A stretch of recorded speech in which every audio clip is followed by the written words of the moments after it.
La lectura, han sido invitados para hacerla representantes de algunas comisiones y de, creemos, que expresan lo que van a leer de alguna manera el colectivo que está presente a través de las comisiones, de las presencias en las reuniones, de la presencia histórica desde el momento que esto comenzó. Creemos que los que nos van a acompañar en la lectura expresan eso. Y otra salvedad es que para la redacción del texto se han recogido todas las opiniones, observaciones que han hecho aquí en las reuniones previas. De cualquier manera, ustedes comprenderán que no todo se puede incorporar a un texto sin que éste se altere.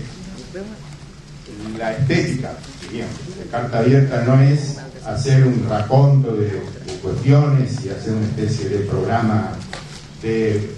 distintas opiniones o de distintos problemas, sino que intenta hacer un corpus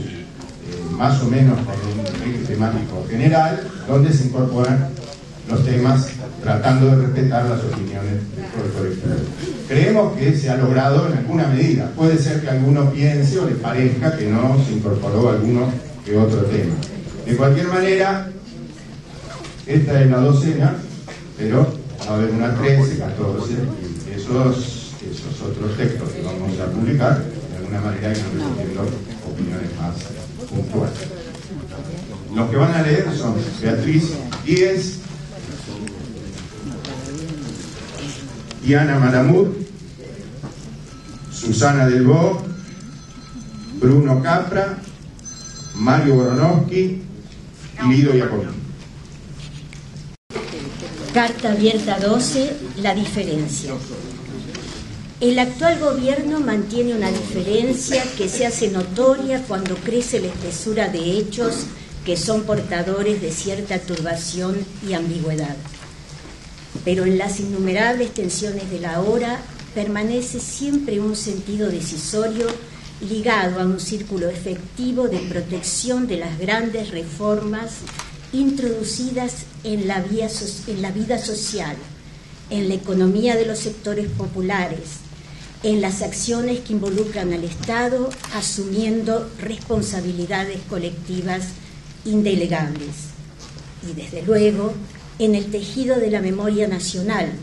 como lo demuestran los juicios que siguen ensanchando las fronteras de la democracia activa, hijos del hiato que significó la decisión de que los símbolos del terrorismo de Estado caigan de las paredes del colegio militar, en donde superponían la historia aciaga del pasado con las historias nuevas que debía vivir el país. Así, el kirchnerismo es un implícito y explícito sentido de la historia. Así, el kirchnerismo es un implícito y explícito sentido de la historia basado en el igualitarismo político, social y de género, en el desarrollo nacional compartido con nuevas políticas ambientales, lo que aún debe perfilarse con vigor e imaginación nueva, en la modernidad basada en críticas pertinentes a la globalización, en el autonomismo de los movimientos sociales, aun cuando entre ellos y el Estado todavía deba generarse posibilidades más ricas de interrelación, en la promoción científica y técnica bajo el doble resguardo de la soberanía nacional y la autonomía del pensamiento crítico, en un latinoamericanismo activo que se inspire en los legados más que centenarios y pueda completarse en el siglo XXI en nuevas sociedades mancomunadas, sobreponiéndose a las acciones desestabilizadoras que son un acecho permanente, como lo demuestra el caso del Paraguay. Y tantos otros hechos operantes en la memoria pública que no se pueden oscurecer por los tropiezos y obstáculos que se ciernen en el horizonte. Pero el kirchnerismo es también una actuación posible, necesariamente creativa en un mundo capitalista en quiebra, que, como decían viejos y respetables escritos, surge y crece con sangre entre sus poros, arrastrando a los procesos populares, muchas veces en su ordalía de decadencia y servidumbre. Brecha, pausa, fisura, endija, diferencia. Quedémonos con esta última palabra, aunque las demás son parecidas. En todos los casos se decía significar la figura de una innovación en la espesura de hechos y, como se ha dicho, de una peculiaridad irreductible que subsiste en el movimiento político que gobierna al país, a pesar de que se lo quiere ver inmerso en el manejo de arbitrariedades, como disuelto en retrocesos y pequeñas maniobras de subsistencia. Decir diferencia presupone una fórmula para volcar los hechos hacia la percepción de las novedades, que los hace distinguibles a pesar del cúmulo de incidentes circunstanciales y con apariencias contradictorias con el significado que los originan. Es que el kirchnerismo, en primer lugar, es un modo de tomar decisiones bajo el acoso de severas circunstancias políticas. Hay en la Argentina un rompecabezas que no se descifra con los conocimientos clásicos, aunque muchos de sus tramos son sabidos. Continúa entre nosotros la tarea de desfondar el núcleo principal de creencias que selló hace casi una década la voluntad de revertir en el país los daños inferidos por una revolución conservadora indefendible, aunque sus consignas destructivas todavía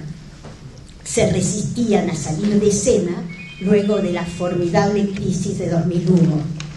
como lo prueba la votación del 2003, donde Menem aún ocupaba el primer lugar y el no muy conocido Néstor Kirchner el segundo. Para percibir lo que mencionamos como desfondamiento o violentación, basta leer los diarios, porque en ellos está la noticia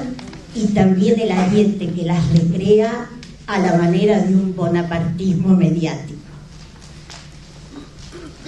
¿Cómo se produce el permanente quebrantamiento de la institución gubernativa a partir de los procesos contemporáneos de la justicia y del bonapartismo mediático? Podemos ver que bajo el acoso de un impresionante aparato comunicacional se emplean estilos profundamente corrosivos. Toda inmediatez es promovida como si no hubiera diferencia entre las ocurrencias desdichadas en una sociedad compleja, accidentes varios, hechos de sangre, vulnerabilidad de derechos, todos los sucesos lamentables de la vida injusta que no ha desaparecido de ninguna de las grandes metrópolis mundiales, inclusive las nuestras, y esto diferenciarlo con lo que podríamos llamar la culpa estatal.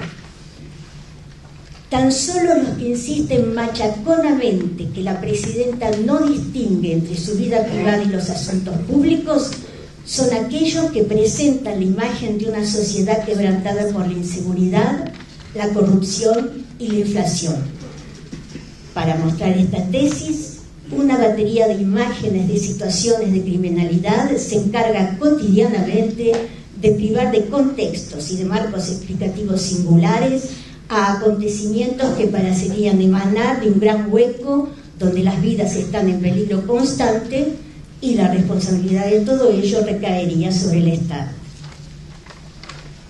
Todo gobierno de raíz popular hoy está en riesgo y debe partir de esa premisa.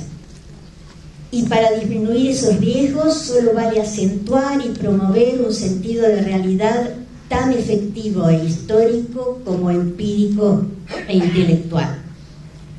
Este reclama una nueva visión crítica de los modos comunicacionales que no solo por ideología y voluntad, sino también por su configuración tecnológica, encarnan una suerte de gobierno de las almas donde se infunden las nociones fundamentales de miedo, el primitivismo justiciero del vengador y el pensamiento descartable y rápido basado en golpes pulsionales que anulan toda mediación entre sociedad e instituciones. No se trata de negar la existencia de problemas, pero todos ellos, pasados por los tejidos conceptuales y redes mediáticas, adquieren un estatuto fantasmal. Son generalizables como juego inmediatista de las conciencias, infundiendo un sentido de ciudadanía aterrorizada, dispuesta, frente al abismo conceptual que se les presenta, a darle sustento a ideologías de mano dura, securitistas, a planes de ajuste, a pedagogías del pánico, en suma, derechización de las sociedades. Contra esto nos expresamos y luchamos. Sabemos que para atacar al gobierno se ataca la diferencia que encarna. Y para eso se recurre no apenas a los grandes mitos comunicacionales de la vida segura y purificada, mito despolitizador, pues solo la política pública y colectiva puede dar seguridad democrática a las poblaciones sin artificializar las formas de vida, sino a enviar sus arietes de izquierda a las zonas de superposición con los grandes aglutinantes de la globalización. Por ejemplo, la política minera, que aún no cuenta con suficientes resguardos en cuanto a las exigencias ambientales, y más todavía a las exigencias de vida de las comunidades cercanas a los establecimientos extractivos, sabedores que allí hay tareas incumplidas, definiciones que deben transitarse. Pero al señalarse que se está frente a un gobierno que sostiene esquemas económicos atravesados por las dificultades de la hora, los grandes medios han decidido el esfuerzo máximo del travestismo. Mientras acusan al gobierno de apócrifo, deciden ser de derecha cuando atacan los horizontes avanzados en cuanto a las políticas de derechos humanos. Deciden ser de izquierda cuando atacan las políticas extractivas. Deciden ser lo contrario de lo que fueron en el 2008, cuando en el 2012 sugieren una soja dependencia. Deciden ser libertarios cuando atacan a los periódicos oficiales por ser pauta dependientes, abandonando como una ilusión adolescente su situación real de ser los grandes medios de comunicación que, a su vez, son empresas del capitalismo internacionalizado, siempre dispuestas a asociarse a las causas más retrógradas del vasto mundo. Todo con tal de atacar la diferencia, aquello que hace del kirchnerismo una instancia que se sitúa en el terreno de la decisión nueva.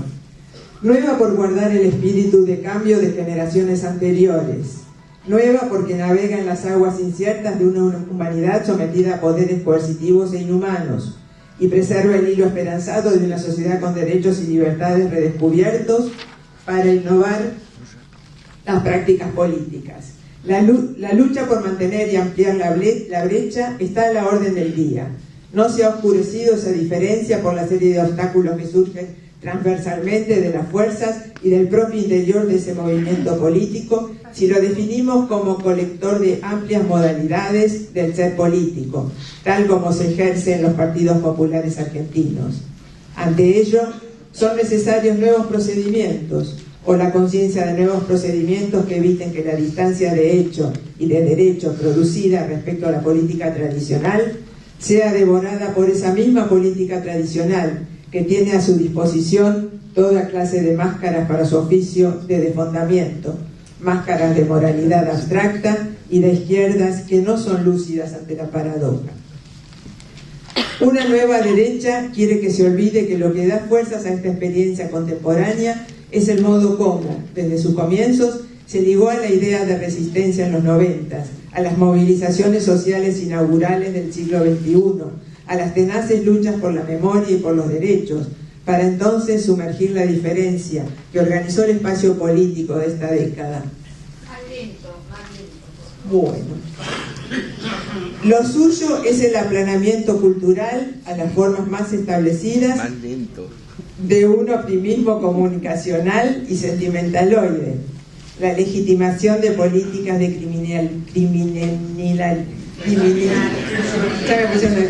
criminalización social ejercidas por policías bravas que siguen utilizando la tortura como brutal método represivo, la despolitización enunciada como horizonte de la gestión estatal, la realización de medidas de contención social sin vocación transformadora.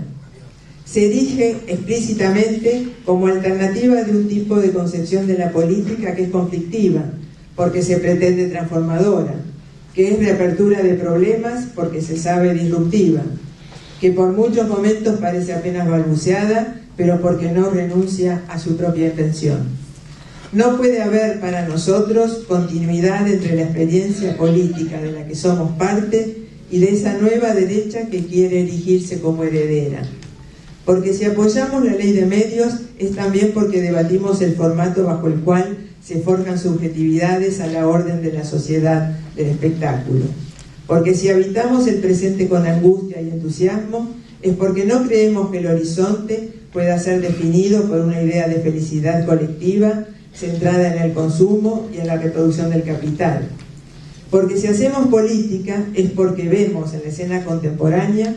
los intersticios a expandir, no solo para la reparación de los muchos daños que vivió nuestro pueblo, sino también para la creación de formas de vida emancipadas.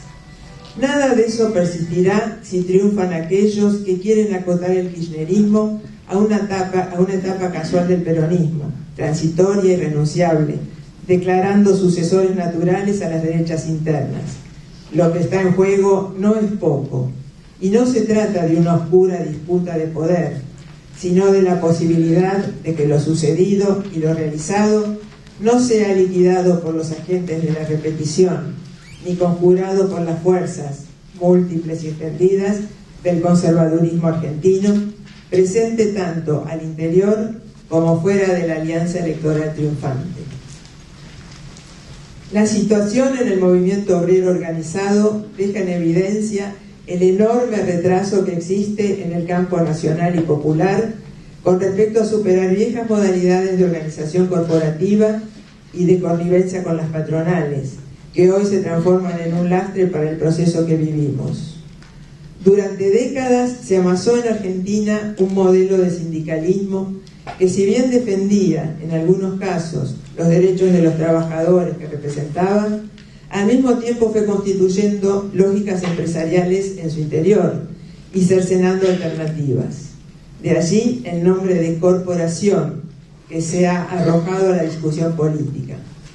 Si la actual hora argentina es, como creemos, de profundas transformaciones, y si está en juego la democratización de cada vez más esferas de la vida social, entonces lo que alumbra este conflicto es la posibilidad de modificar las antiguas organizaciones sociales.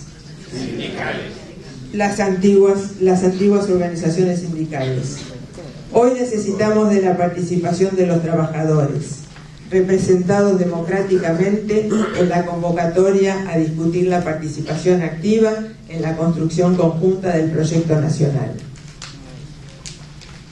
La ruptura de un sector de la CGT con el gobierno y su sorprendente alianza con la derecha contrasta tanto en prácticas sindicales como en posicionamientos políticos con la experiencia que expresan los gremios nucleados en la CTA que conduce Hugo Yasky. A esta constatación no son ajenos ciertos sectores de la clásica central obrera, pero su rol minoritario diluye las posibilidades de incidir en los grandes trazos de la política que se construye desde Azopardo. En el mundo sindical, las viejas conducciones no pueden admitir que la incorporación de más de 4 millones de jóvenes trabajadores al circuito productivo acentúe la urgencia de un modelo sindical distinto, con democracia interna y mayores libertades de actuación y representación. La actual legislación no ha podido impedir la fragmentación política de las estructuras tradicionales, ni garantizar que alguno de esos fragmentos sea genuino apoyo para el proyecto que gobierna la Argentina desde 2003. La ruptura de su alianza con el gobierno no acredita para Hugo Moyano el papel que tampoco pueden acreditar para sí aquellos que claman para sucederlo. La crisis del viejo modelo sindical seguirá siendo una atmósfera propicia para el conservadurismo y la reacción si no es superada con la promoción de leyes que garanticen la plena participación de los trabajadores, que establezcan métodos transparentes de elección, que ilegalicen los procedimientos y prácticas que naturalizan el fraude y la proscripción de las listas opositoras, que aseguren la incorporación y representación de las minorías y que, en definitiva, preserven la autonomía sindical y la plena libertad de agremiación. En esta escena, el juicio y castigo a los culpables materiales e intelectuales del asesinato del joven Mariano Ferreira, cuyo principal acusado es José Pedraza, constituye un inédito hecho contemporáneo que, paradojalmente, surge de un reclamo social, de las actuaciones estatales y de los giros políticos culturales profundos de la etapa política, más que de una impostergable revisión del propio sindicalismo en crisis. Un antes y un después quedará sellado por el resultado de este juicio, en el que no puede quedar habilitada ningún tipo de impunidad. Por eso insistimos, son necesarios nuevos procedimientos, porque la diferencia que el kirchnerismo encarna está a la vista. Como ciertas constelaciones en el agitarse de los días a veces se ven más nítidas y otras no, se balancea entre las zonas penumbrosas de un país difícil para las grandes transformaciones. Para los que hace mucho entienden qué es lo que está en juego, es precisamente por eso, por la diferencia, que es la forma de la esperanza, que lo ataca. Si algo se viene construyendo como identidad del proyecto en despliegue, es lo democrático nacional popular. La frase no es un cliché, pues está abierta a la vida cotidiana, a las clases sociales productoras, a los intelectuales de todas las corrientes que interpretan con pluralidad de estilos las necesidades de un cambio civilizatorio. Lo recorrido desde el 2003 instituyó a la autonomía financiera como raíz de la política económica y también de la propia cultura de esta etapa histórica. Desendeudarse y ser libres para formular nuestros planes, establecer nuestra fiscalidad, direccionar nuestro crédito, manejar nuestra moneda, disponer de nuevas reservas, controlar los movimientos del capital especulativo, evitar la fuga de divisas. Una libertad que, articulada con valores patrióticos, resiste las imposiciones de las hegemonías mundiales, de amarrar con una lógica unívoca las institucionalidades nacionales, naturalizando un pensamiento único con un lenguaje hecho de palabras que hoy las mayorías populares perciben como penurias, mientras ellos las pronuncian como dogma de la virtud: mercado, ajuste, austeridad, clima de negocios. La nueva época fomentó el renacer de la industria y el vigor del consumo popular, lo que hubiera sido imposible sin el reencuentro de la economía y la política de la mano de las decisiones distributivas. El tránsito de años y de esfuerzos ha dejado una marca en la conciencia y la sensibilidad popular. No hay vuelta atrás. No se ataca más el destino nacional.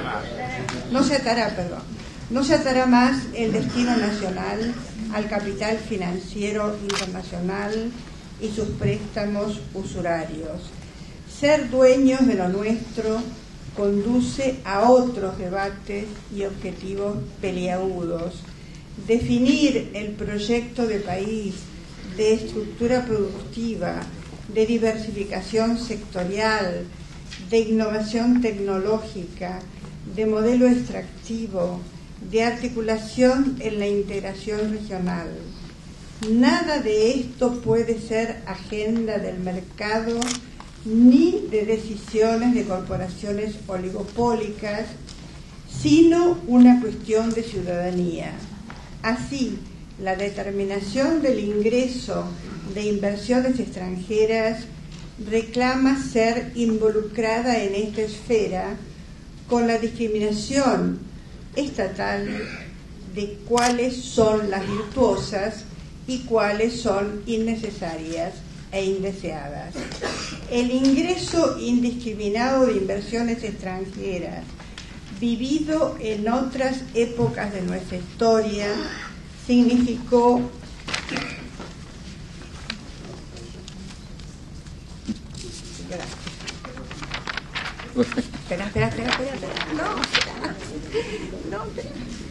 significó desarrollismo sin desarrollo,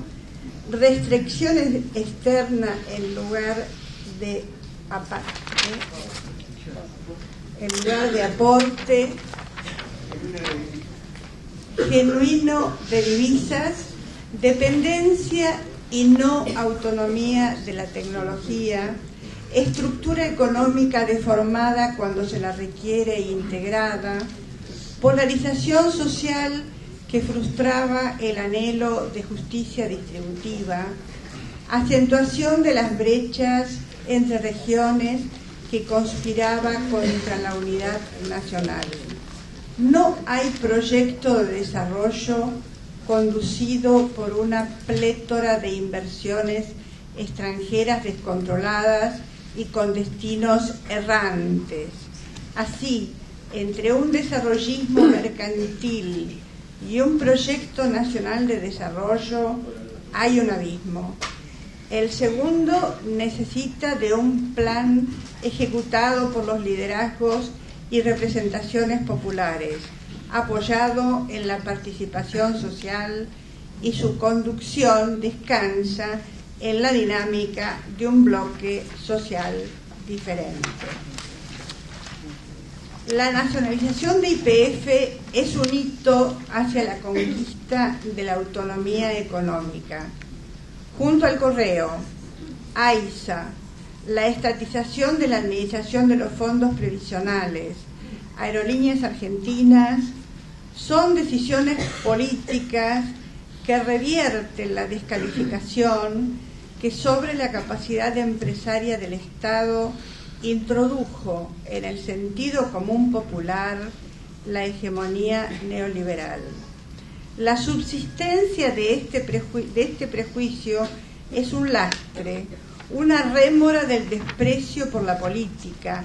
un residuo del elogio de lo privado sobre lo público. Recuperar, revitalizado, mejorado y corregido ese papel del Estado es vital para profundizar los cambios. Por eso, todo error en la conducción de la gestión estatal, toda desidia o interés particularista en este ámbito, revista una doble gravedad, lo que significa en sí misma y lo que carga en ella como desprestigio de la llave maestra de la reconstrucción popular, la democratización operativa del ámbito de la acción colectiva pública encarnada en sus instituciones estatales, para las cuales ser mejoradas es su obligación inherentemente ética y política. Sin esa recuperación resulta imposible contrapesar la extranjerización heredada del neoliberalismo, uno de los ejes principales para la apropiación de los activos y sus rentas nacionales de la globalización financiera. La YPF, previa a la nacionalización, la administración y el estado de las concesiones ferroviarias, con sus episodios trágicos y los comportamientos oportunistas en la fuga de capitales, son muestra acabada por sus falencias, limitaciones y degradaciones de la ausencia de una gran burguesía nacional que pueda jugar por sí ese rol. Más productivos y justos resultarán esfuerzos en apoyo y fomento del despliegue de un empresariado mediano ligado al empuje de mejoras en la productividad, a la redistribución de ingresos y a un destino propio comprometido con la suerte del proyecto. De la misma manera, deberán seguir profundizándose los esfuerzos por sostener y ampliar las experiencias de economía social que hoy recorren el país más allá y pese a la invisibilización a la que son sometidas. El abordaje de la cuestión minera, que se entrecruza con los mismos nudos problemáticos, no puede resumirse en un productivismo que omita que toda producción es un acto social responsable, ni por una concepción purista de la naturaleza que omita que es el trabajo humano el que la transforma en habitable. Solo que la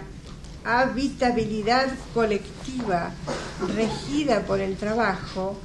debe hacer de este un núcleo que albergue por igual las grandes funciones de la tecnología y las conquistas del pensamiento crítico, según las cuales toda relación social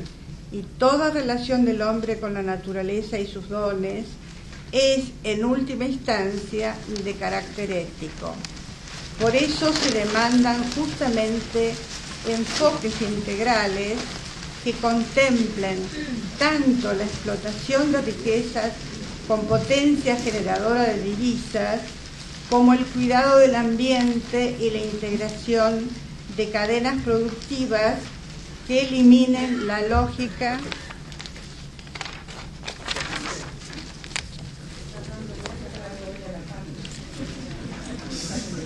de las persistentes economías de enclave, en las cuales la explotación se reduce a extraer y exportar minerales sin una doble mediación, tanto la mediación industrializadora autónoma como la mediación ética ambiental de interés de los pueblos, no solo los que habitan las regiones afectadas por esta explotación, sino de las naciones en su conjunto.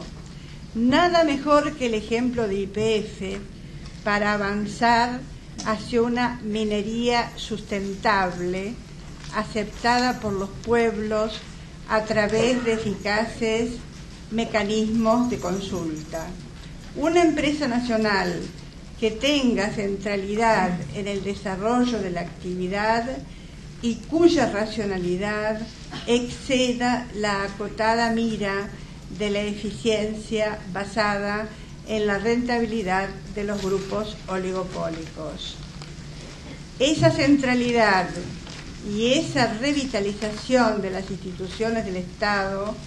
es requerida también para revertir el deterioro producido por años de reacción conservadora en el sistema de salud. Sistema fragmentado, ineficiente e injusto, resultado de los sucesivos e intencionados golpes destinados a destruir lo público y dejar el campo libre a la voracidad del mercado. Y aunada a una noción de derecho a la salud, pero en igual relevancia a la expansión de derechos civiles que hoy atraviesa el debate público, se presenta la necesidad de legalizar el aborto y haciéndolo de alcance libre y gratuito, salvando vidas que por condición social no acceden hoy a intervenciones adecuadas y realzando el derecho a la maternidad por sobre la servidumbre de la mujer. Una de las palabras que todos los pueblos aprenden a pronunciar con prudencia es la palabra tragedia. En este caso podemos decirla. La verdadera hecatombe económico-social internacional que proviene de la crisis de la financiarización construye un momento trágico de la historia contemporánea. Destrucción de servicios públicos que devienen en la desatención de derechos económicos y sociales. Organismos internacionales de crédito interviniendo como policía financiera para garantizar las acreencias de los bancos en las periferias europeas. Estados nacionales del centro del mundo puestos al servicio de los intereses de las entidades bancarias de sus países. Emisión desenfrenada de divisas para el salvataje de las ganancias y los capitales de los especuladores. Personajes mediocres gobiernan potencias como sombríos espantajos que balbucean lenguas susurradas, cuando no directamente dictadas por el poder financiero, y emiten discursos que reclaman mayores ajustes y penurias a los pueblos y regiones mundiales ya acosados por la globalización del capital bajo una implacable estrategia especuladora. Mientras los propios esquilmadores se solicitan a sí mismos la continuidad de las políticas que condujeron al desastre. Ni una luz, ni una idea, ni un asomo de inteligencia estratégica en las entrañas de un poder mundial cada vez más tentado y familiarizado con las lógicas de la impunidad. Impunidad de las guerras injustas, de los ajustes despiadados, de los racismos, de las fronteras para los pobres e internacionalismo para los capitales. Se está construyendo ante nuestros ojos un destino que bordea el sentimiento aterrador, con nuevas formas de vigilancia mundial, operaciones clandestinas e intervenciones militares que provocan lo mismo que dicen querer combatir, rediseñándose en las sombras un nuevo código penal sigiloso que internacionaliza puniciones, regula su misma ilegalidad e introduce en el propio campo civilizatorio nuevas formas de violencia disciplinadora, que incluye acciones militares selectivas que no quieren abandonar la conciencia humanista de Occidente, por lo que se consuelan creyendo que son acciones de la razón los más bárbaros atropellos contra la condición humana. Por eso, nosotros también actuamos para rescatar un legado filosófico y moral, que aún con sus renunciamientos y deficiencias, todavía puede construir un destino colectivo basado en libertades irreductibles y consideraciones últimas de la razón política inspiradas en las raíces de autodeterminación que tiene toda vida colectiva. La crisis que hoy se vive es una concurrencia compleja de discursos, sistemas y políticas. Es la evidencia de un fin de época de retrocesos servidos con palabras edulcoradas que velaban la realidad mientras subterráneamente el proceso avanzaba hacia el actual desastre. Fin de la historia, globalización, aldea global. La idea que pudo ser generosa de una humanidad intercomunicada a través de sus mundos de vida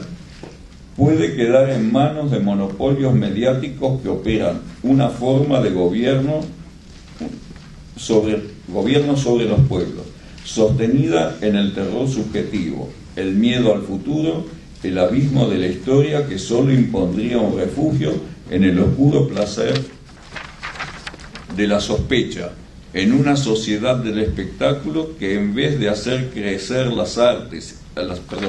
visuales con el recurso de las tecnologías vistas desde su lado emancipatorio, las ofrecen como circuitos de control de los símbolos de éxtasis, dándole una mísera resolución a la cuestión de la representación, el juego y la felicidad pública.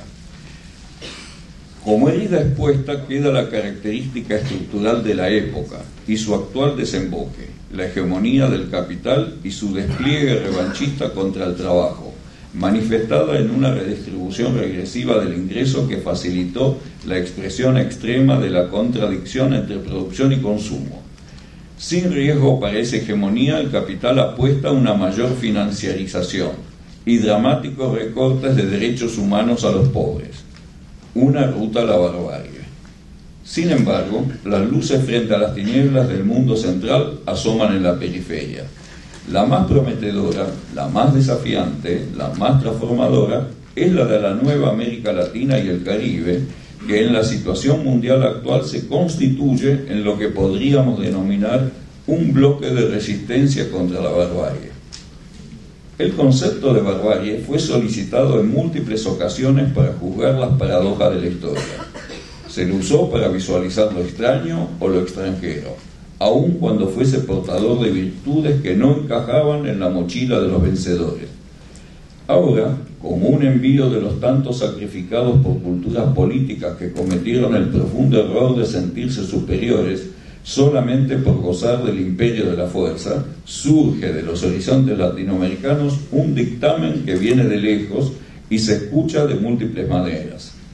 La lucha contra la barbarie implica revisar historias, construir conceptos nuevos que en la maraña de horas de violencia que vive el mundo rescate nociones arcaicas de libertad creadora con los lenguajes de una modernidad de los pueblos, que muestre que no cortar el hilo de la memoria es lo más avanzado que pueda ejercerse en materia de liberaciones políticas, intelectuales y artísticas.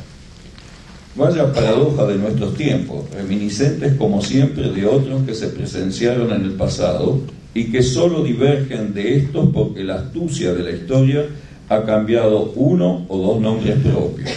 Los voceros de esa Europa que parecía ilustrada e inclusiva, cuna de todas las artes y de la ciencia de toda protección social, no trepidan en calificar de populistas a gobiernos democráticos latinoamericanos que han vuelto sus miradas a procederes más ajustados a los deseos y necesidades de los pueblos. He aquí que si el voto de Latinoamérica y el Caribe está menos bancarizado y responde más aproximadamente a lo que necesitan sus indigentes y sus pobres, si crean trabajo en lugar de destruirlo, si sus empresas son más controladas por los estados y los créditos bancarios, se inclinan hacia los pequeños y medianos emprendimientos en lugar de, como siempre, a oligo y monopolios, es porque los acogió el demonio. Pero el pacto con el diablo, gran fábula literaria de todos los pueblos, y que diera tanto en Europa como en Latinoamérica obras literarias ejemplares, desde Goethe hasta Guimarães Rosa, puede interpretarse hoy como una nueva alianza entre ejércitos tecnológicos y tecnologías financieras, la que usurpando la libre decisión de los pueblos, da curso a una nueva camada de administradores de emergencia que suponen que las poblaciones agredidas canjearán su futuro entrando en las nuevas burbujas del ilusionismo en el nombre de lo que ya no puede pensarse a sí mismo, el capitalismo mundial en todos sus aspectos.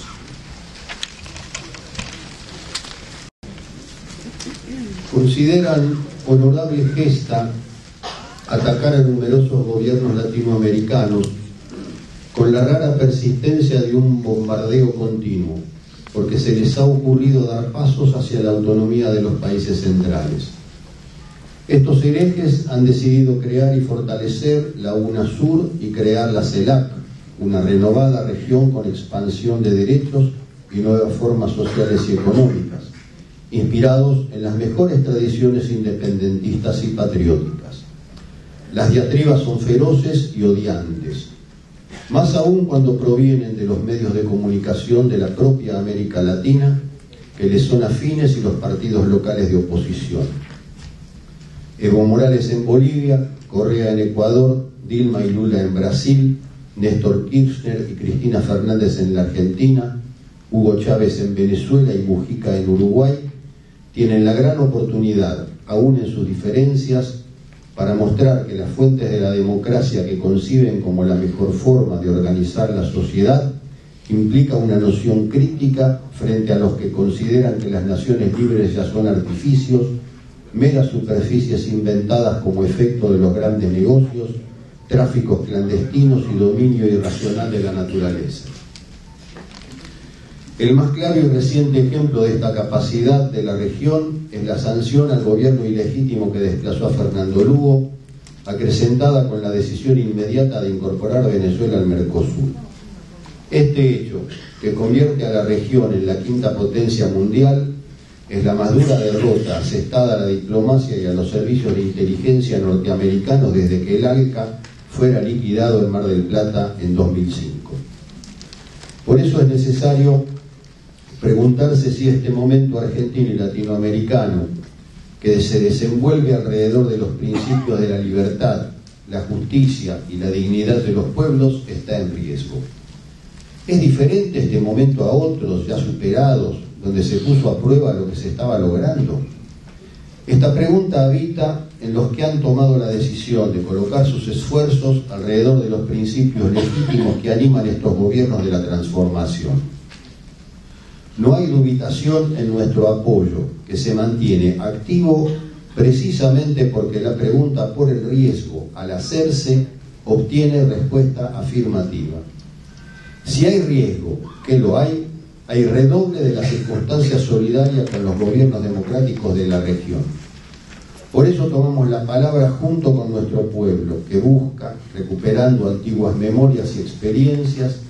atesorar en sus manos el destino colectivo, cuando pasa del uno aislado al múltiple, contradictorio y expresivo, diletante y combativo, crítico sin razón o con fundamento, que habita en el corazón de toda realidad. De ese pueblo somos parte. Este es el que ha decidido estar, en su mayoría, junto a nuestro gobierno, porque la historia marca su lugar. Desde los 70, cuando todo nuestro continente hervía en los pueblos movilizados por una historia diferente de la que labraron durante décadas la alianza entre las oligarquías locales, los grandes multimedios y los representantes de los intereses norteamericanos, la lucha dejó miles de muertos, cuya memoria destella como reclamo incesante de justicia. En los 90,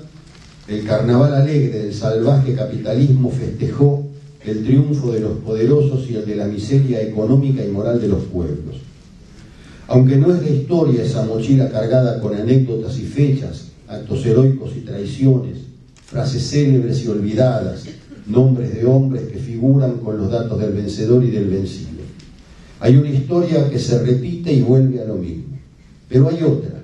la que nos muestra lo que se repite en la historia cuando esta repetición proviene del futuro, y conservando lo más innovador, el acontecimiento del pasado, introduce una diferencia que resitúa ese acontecimiento, le da una dimensión y sustancia, lo convierte en poder para realizar esas transformaciones que se pusieron en juego y fueron derrotadas. No es una cuestión casual, aunque admite porciones importantes de anomalías en lo que nunca es el trazado lineal de una historia. Algunos, como Néstor Kirchner, pusieron en juego la capacidad de captar el momento y hacer lo necesario para la reparación del olvido que había caído sobre el pueblo, para recuperar la política como arma de transformación. No haremos el recuento de lo logrado y que se continúa sin duda en lo que Cristina Fernández produce en medio de las inclemencias de la hora, y que es la continuidad histórica de una posición, de una decisión que transforma las luchas de los 70 en un accionar sin tregua por la igualdad, la justicia social y económica de este tiempo, convirtiendo las heredadas utopías en el poemario laico y complejo de la acción popular. La entrada de cientos de miles de jóvenes a la política anticipa el rostro del futuro, porque sin una movilización masiva en los momentos necesarios, queda sin soporte un proyecto que busca aún su tono, sus palabras justas, en medio de decisiones que, tomadas siempre en tiempo de urgencia, han cambiado la manera y la intensidad de la discusión política en el país. Si hablamos de riesgo sin mordaza alguna, sin ningún condicionamiento a nuestro apoyo irrestricto a este proyecto popular, es porque el bloque del poder tradicional puede aparecer como vencido, pero simplemente posterga hasta encontrar el momento adecuado para golpear sobre estas jóvenes democracias populares. En nuestro país lo intentaron con la resolución 125 y no pudieron, pero han logrado voltear, utilizando los recursos cínicos del republicanismo constitucional y en nombre del rescate de la propia democracia de las manos de sus supuestos pervertidores, la incipiente democracia paraguaya, e instalaron nuevamente en Bolivia la idea de un golpe contra el presidente Morales.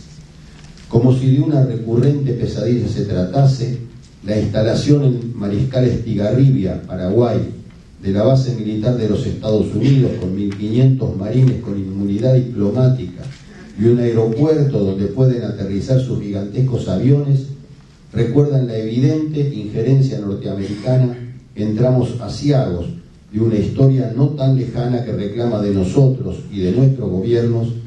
el estado de alerta y denuncia que garantice la continuidad de los proyectos democráticos populares. Que este escenario no es todo. Hay debates que nos corresponden a nosotros como argentinos. La potencia imperial es previa a sus representantes, a las alianzas históricas con ese sector que representa lo inmóvil de la historia, y más aún el lávido reclamo de retroceso de lo tanto que se ha logrado en la Argentina en estos años de gobierno popular. Ese sector nunca se dará por vencido en la defensa de sus intereses, que radica fundamentalmente en sus tasas de ganancias. Por eso es necesario afirmar, continuar, debatir la lógica y hasta diríamos la epistemología que haga imposible ese retroceso del país respecto del avance formidable de estos últimos años, con la única arma posible: profundizar, corregir, proponer, movilizar. Por otra parte, los pueblos y los gobiernos de Sudamérica son navíos en la tormenta que asumen la responsabilidad de rediseñar las magnas normas para que coincidan con los procesos de transformación que suceden en varios países de la región, viabilizando, en algunas de esas experiencias populares, la eventual continuidad democrática de liderazgos cuando estos aparecen como condición de esta inédita etapa regional. Ello configura un momento constitucional apropiado para ligar las transformaciones en curso y el andamiaje legal. No se trata de imponer normas, sectorizar gobiernos, arbitrar en causa propia en cuestiones de grave significación institucional, sino de pensar en forma completa el decurso de la historia. Si las formas más relevantes de los cambios deben ser protegidas, un armazón novedoso de normas debe legislar a una escala constitucional admisible y nueva las relaciones entre el Estado y la sociedad, entre la producción y el consumo, entre la economía y la política, entre la república y la nación, entre los derechos particulares y los derechos sociales. Es posible que no se resista a utilizar la fácil calificación de nombrar el fenómeno como constituciones de última generación, por la obviedad imperiosa de aparecer como nuevas. Pero conviene descubrir y destacar que lo que las distingue es tanto el proceso que las genera como las definiciones con que diseñan a las naciones. No se trata de antiguo constitucionalismo que lanzaba sus dictámenes luego del crepúsculo, luego de que las guerras terminaran y permitieran que el búho de Minerva alzara vuelo, sino que ahora el propio saber constitucional es parte de las acciones políticas reales. El proceso que aquí se desea es envolvente, popular, participativo. No se reduce a la mera emisión de un voto eligiendo a los que en la situación serían los constituyentes. El mandato se cuece en un intenso debate democrático y masivo, en algún caso entremezclado con innovaciones más sensibles de las formas de representación. Un nuevo cuerpo normativo, realizado y sostenido por un sujeto constituyente popular, debe establecer una barrera antineoliberal,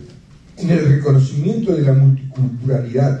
la reconstrucción de la geometría del Estado, la inclusión de nuevas formas de propiedad, el dominio nacional y estatal de los recursos naturales, la protección del ambiente humano y natural, el reconocimiento de la salud como derecho y la responsabilidad del Estado para ofrecer respuestas integrales a la necesidad de salud de las poblaciones con eje en servicios públicos, el respeto a la heterogeneidad lingüística del territorio nacional, las relacionales colaborativas entre sociedad y Estado, en suma, el reconocimiento de áreas que requieren un gran debate imprescindibles. ¿Cómo no reconocer que Argentina necesita una nueva constitución? El proceso de transformación en curso que nuestro país reconfigura la nación es parte del fenómeno que recorre Sudamérica. Y este fenómeno, sea que atraviese momentos de bonanza como de riesgo, merece una altura constitucional diferente. Esta es nuestra convicción y nuestro compromiso.